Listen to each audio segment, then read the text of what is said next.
मिनश्शैतानिर्रजीम बिस्मिल्लाहिर्रहमानिर्रहीम रब्बिश्रह ली सदरी वयस्सिर ली अमरी वहलुल उक़दतम मिन लिसानी यफ़क़हू क़ौली। अस्सलामु अलैकुम रहमतुल्लाहि व बरकातुहू। आज के मज़मून का उन्वान है दुआ कबूल न हो फिर भी दुआ मांगते रहो। दुआ की कबूलियत के मामले में खुदा पर पूरा भरोसा रखिए। अगर दुआ की कबूलियत के असरात जल्द ज़ाहिर न हो रहे हों तो मायूस होकर दुआ छोड़ देने की गलती कभी न कीजिए। कबूलियत दुआ की फ़िक्र में परेशान होने की बजाय सिर्फ़ दुआ मांगने की फ़िक्र कीजिए। हज़रत उमर रज़ियल्लाहु ताला अन्हु फरमाते हैं, मुझे दुआ कबूल होने की फ़िक्र नहीं है, मुझे सिर्फ़ दुआ मांगने की फ़िक्र है।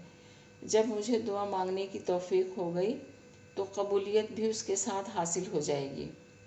नबी करीम सल्लल्लाहु अलैहि वसल्लम का इरशाद है, जब कोई मुसलमान खुदा से कुछ मांगने के लिए खुदा की तरफ मुँह उठाता है तो खुदा उसका सवाल ज़रूर पूरा कर देता है। या तो उसकी मुराद पूरी हो जाती है या खुदा उसके लिए उसकी मांगी हुई चीज़ को आखिरत के लिए जमा फरमा देता है। क़यामत के दिन खुदा एक बंदा मोमिन को अपने हुज़ूर तलब फरमाएगा और उसको अपने सामने खड़ा करके पूछेगा, ए मेरे बंदे, मैंने तुझे दुआ करने का हुक्म दिया था और ये वादा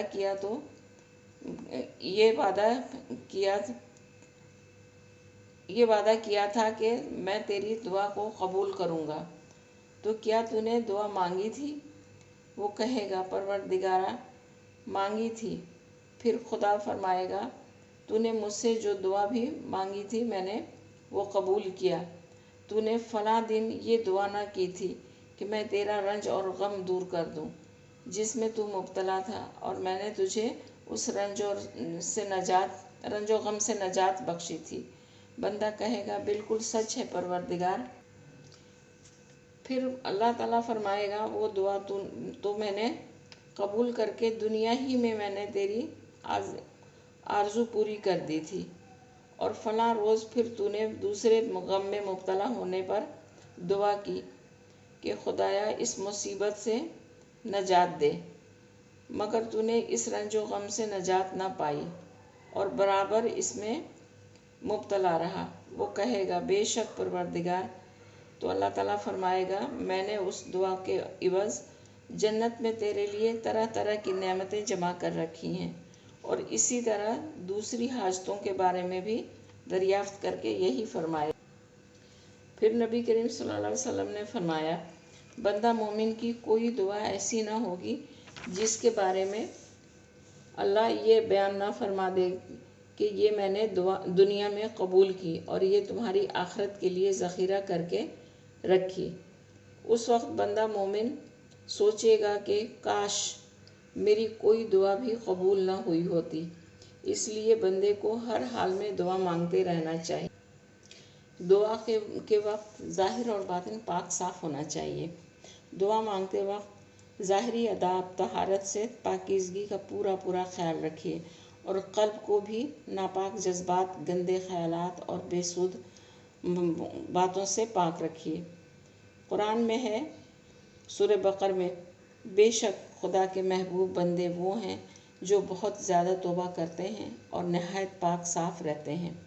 और सूरह मुदस्सर में है, और अपने रब की किब्रियाई बयान कीजिए और अपने नफ्स को पाक रखिए।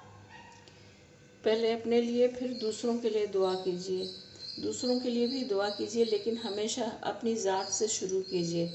पहले अपने लिए दुआ मांगिए, फिर दूसरों के लिए।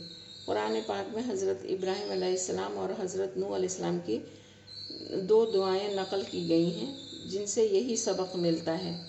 हज़रत इब्राहीम अलैहिस्सलाम की दुआ सूरह इब्राहीम में है, ऐ मेरे रब, मुझे नमाज कायम करने वाला बना और मेरी औलाद को भी परवरदिगार मेरी दुआ कबूल फरमा, और मेरे वालिदैन और सारे मुसलमानों को उस दिन माफ़ फरमा दे जबकि हिसाब कायम होगा। हज़रत नूह अलैहिस्सलाम की दुआ सूरह नूह में, मेरे रब मेरी मग़फ़िरत फ़रमा और मेरे माँ बाप की मग़फ़िरत फ़रमा और उन मोमिनों की मग़फ़िरत फ़रमा जो ईमान लाकर मेरे घर में दाखिल हुए और सारे ही مومن مردوں اور عورتوں کی مغفرت فرما۔